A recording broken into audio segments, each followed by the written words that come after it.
Cette vidéo spoil toute la série Kaamelott ainsi que le film Kaamelott premier volet. Mon père, pardonnez-moi car j'ai péché. Je vous écoute, mon fils. Je sais pas comment le dire. J'ai peur d'être au-delà de tout pardon. Notre Seigneur est miséricordieux, parlez sans crainte. J'ai vu le film Kaamelott. Loué soit le Seigneur Astier. Loué soit le Seigneur Astier. Mais... Mon fils ? Mais j'ai pas vraiment aimé. Non mais vous payez ma poire. Bah non. Vous aimez pas Kaamelott. Vous préférez scène de ménage peut-être? Non mais abusez pas non plus. J'adore Kaamelott, du livre 1 au livre 6. Vous aimez pas Dies Irae? Bah c'est le brouillon quoi, on sent que l'idée est là mais ça manque de sel. Ouais c'est pas faux. Qu'est-ce que vous n'y pensez même pas? Pardon. Kaamelott a une place particulière dans le paysage audiovisuel français. À l'origine conçu comme un moyen de remplacer Caméra Café, son pitch Monty Pythonesque et son ambiance médiévale fantastique a séduit un bon paquet des foyers de l'Hexagone.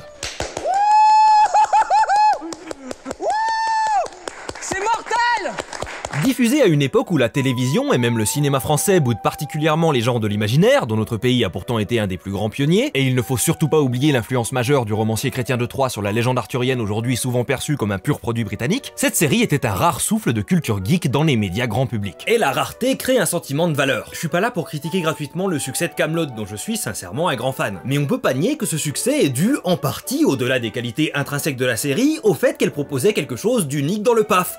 Pouf. Pardon. Et c'est un point important parce qu'on va parler du film, et qu'il est indéniable que c'est un film ambitieux, dans un genre complètement boudé par notre industrie, et donc que c'est, au-delà de ses qualités ou de ses défauts, un pilier culturel du médiéval fantastique français au XXIe siècle. Tout comme l'était la série, indépendamment de sa qualité. Et si le succès de la trilogie du Seigneur des Anneaux a relancé l'intérêt pour la fantasy et le médiéval fantastique au niveau mondial, et notamment par les Américains au cinéma ou à la télévision, et ben Kaamelott restait l'exception française, à la fois domestiquement et à l'international. Nous autres Saxons sommes très accommodants. De ce fait, le film était très attendu, et beaucoup de pression reposait dessus, en tant que porte-étendard de tout un genre pour notre pays. Et ça aussi, il faut le prendre en compte dans les discussions autour du film. Bref, je tortille du cul pour chier droit parce que j'ai une certaine expérience du fait de parler de Kaamelott sur internet. Une expérience qui se résume à on peut pas critiquer Kaamelott. Je vous jure qu'au moindre truc négatif qu'on dit, c'est direct le branle-bas de combat. Et ça, c'est parce que c'est une œuvre rare qui représente un genre rare, et aussi parce que la série est présente dans le foyer et le quotidien de beaucoup de gens. Y a pas un jour qui passe sans qu'au moins un épisode de Kaamelott soit diffusé quelque part sur l'une des chaînes du groupe M6. Et donc pour beaucoup de fans, critiquer Kaamelott c'est pris comme une attaque personnelle, une remise en question de leur vie de tous les jours. Je tiens donc à l'affirmer maintenant, oui, c'est le cas. Je vous attaque personnellement. Chacun de mes mots cherche purement à vous blesser car je vous déteste, individuellement, chacun de vous en particulier. D'ailleurs, je suis en ce moment même dans votre cuisine, en train de taper dans votre sauciflard, et je compte bien lâcher une caisse avant de sortir. Et toc, remonte ton slibard, l'otard. Plus sérieusement, j'essaye d'expliquer pourquoi c'est difficile de critiquer Kaamelott de façon constructive. Et d'un côté, il y a cet aspect, unique représentant dans la fiction grand public du médiéval fantastique. Ce qui donne l'impression que l'attaquer, c'est attaquer tout le pan français du genre. Kaamelott est souvent perçu comme à la fois un rempart contre l'hégémonie anglophone sur le genre de la fantasy, mais aussi à domicile comme une forteresse de culture populaire au sein d'une industrie souvent perçue comme élitiste. Non Jonathan, je ne dis pas qu'il n'y a que Kaamelott comme œuvre médiévale fantastique en France, et je dis pas non plus que c'est la meilleure, mais c'est la plus connue. Toutes les grand-mères de France savent qui est Caradoc. Et de l'autre côté, il y a une division profonde qui précède le film au sein du public de Kaamelott. Ce qui fait que depuis plus d'une décennie, les discussions sur la série sont assez souvent houleuses. Parce que les Français ne sont pas d'accord sur un point. Kaamelott, c'est une comédie ou pas ?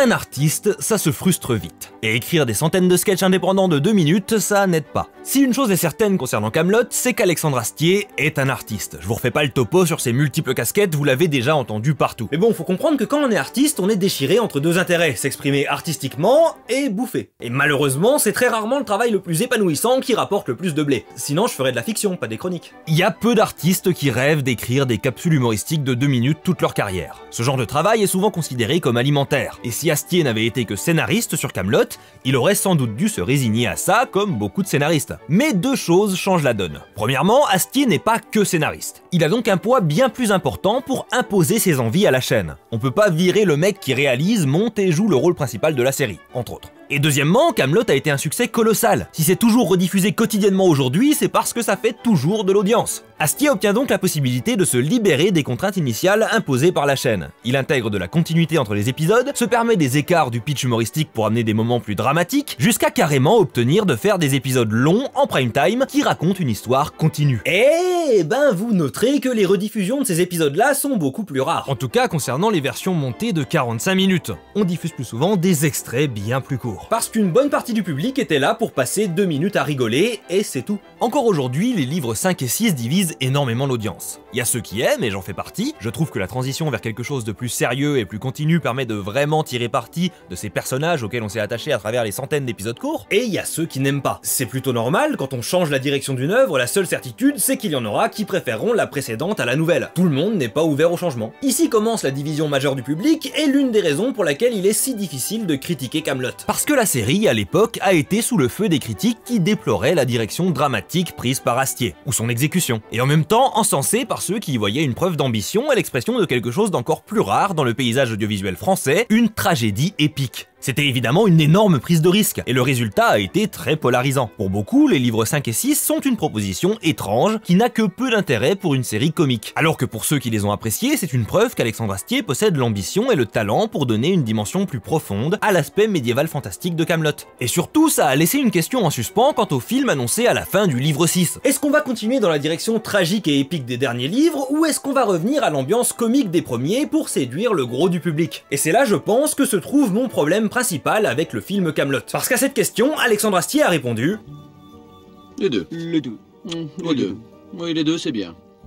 Le film Kaamelott premier volet a été créé dans un contexte compliqué. Premièrement, comme je l'ai dit, il arrive après 2 saisons divisives d'un point de vue critique. Cependant, les audiences étaient encore bonnes jusqu'à la fin du livre 6, sinon il n'y aurait jamais eu de film. Ensuite, la production est lancée plus d'une décennie après la fin de la série. C'est bête, mais ce hiatus pose la question de est-ce que le public d'il y a 12 ans sera toujours présent? Et finalement, la sortie du film a été pas mal affectée par un événement pandémique majeur et global dont vous avez peut-être entendu parler. Mais ça a assez peu à voir avec le film en lui-même. Ce qui compte, c'est que 2 inconnues devaient être présentes dans la tête d'Alexandre Astier. Est-ce que le public allait venir voir le film, et quel genre de film attendait ce public? D'autant plus que l'ambition est de faire une trilogie, donc il faut surtout pas se rater dès le départ. La bonne nouvelle, c'est que pour la première interrogation, la réponse fut oui. Le public est venu voir le film. C'est un succès commercial qui assure la possibilité des suites. Et ça, c'est très cool. Mais pour la seconde interrogation, celle qui va être liée au succès critique assez tiède du film, 3,3 étoiles sur 5 en moyenne selon Allociné, ce qui est bien mais pas top, et bah la réponse est moins claire. Mon avis et mon ressenti, c'est que 2 différents publics attendaient 2 différentes choses, et qu'aucun n'a été vraiment satisfait puisque le film cherche à plaire aux deux. Je vais répéter une de mes expressions préférées, mais quand on cherche à plaire à tout le monde, on finit souvent par ne plaire à personne. Parce que le film Kaamelott n'est ni complètement une comédie franchouillarde bien de chez nous, ni complètement une aventure épique ambitieuse. C'est un peu des deux.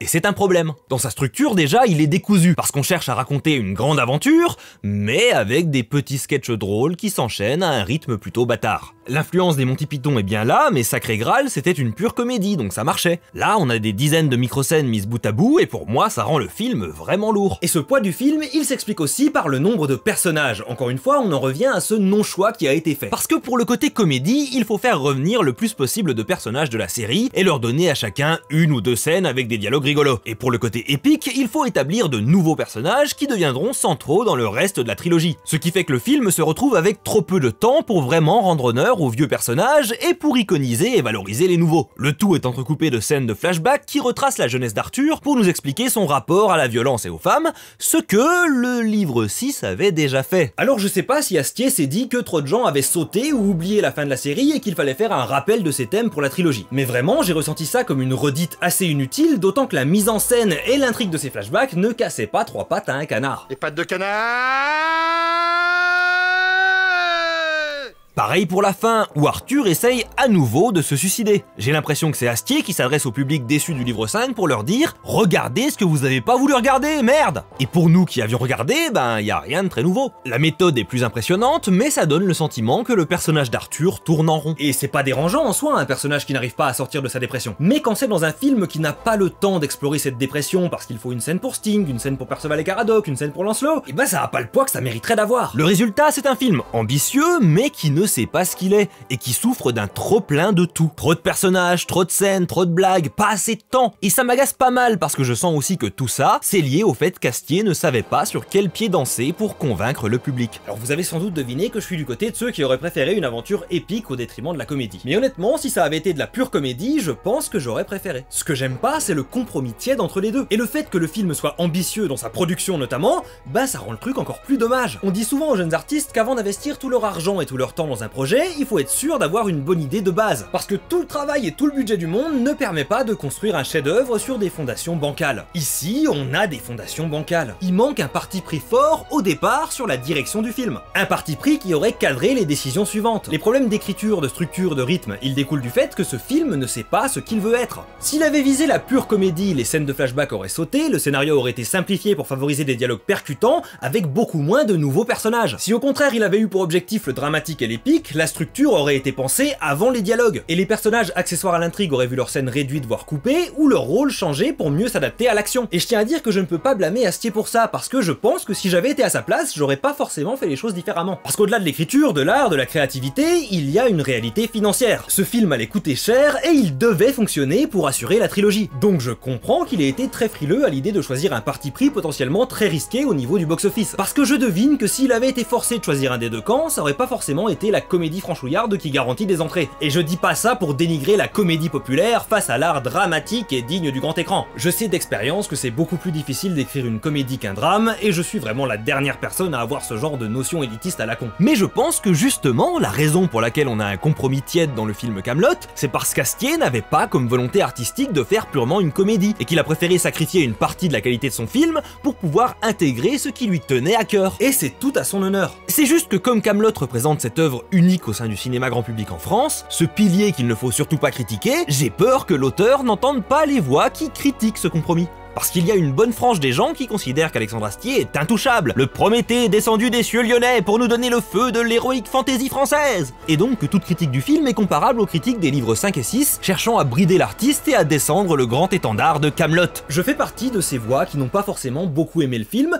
mais qui veulent voir la suite en espérant qu'elle sera plus franche dans ses partis pris. Mes critiques ne sont pas là pour dire que les personnes qui ont aimé Kaamelott premier volet ont tort et que leurs goûts sont inférieurs, alors que moi j'ai raison et qu'objectivement si vous avez aimé ce film, eh ben vous êtes des pauvres cloches. Et toc. Non, ça c'est des discours de gens nuls, et des discours de gens nuls on en a tout le tour du bras, ils ferment jamais leur gueule. Mon but quand je critique l'œuvre, c'est d'amener des pistes de réflexion sur ce qui peut être amélioré. Sur ce qui, à mon sens, parce que c'est purement subjectif, ne fonctionne pas, et devrait être changé dans les suites pour qu'elles soient plus fortes dans ce qu'elles font. Quoi qu'elles fassent d'ailleurs, si la direction prise est plus comique, c'est pas ce que j'aurais préféré, mais ça peut très bien marcher. Surtout, sincèrement, j'espère que le deuxième volet sera moins hybride, ou qu'il dosera mieux l'humour et le drame. Ah, et avis impopulaire, on peut se passer des répliques cultes de Perceval et Caradoc, qui a déjà des festivals de métal complets pour ça. Ce sera tout pour moi, j'espère que cette vidéo vous aura plu, un grand merci à toutes les personnes qui soutiennent la chaîne. Si vous voulez soutenir mon travail, n'hésitez pas à aller faire un tour sur mon Patreon. Vous aurez accès à un Discord exclusif et aux vidéos en avant-première. Vous pouvez aussi aller regarder une autre vidéo que j'ai choisie pour vous. Un grand merci à Morgan Ovlenko, Pouillou, Billy Radi, M. Laetitia, Femto, Mywen Air, le maître du Doliprane, Fly Lupus, Eddie Rockmer, Samy Langignon, Elayan, Manuel et P. le Gaulois. Sur ce, on se retrouve dans 2 semaines, Tropper, out.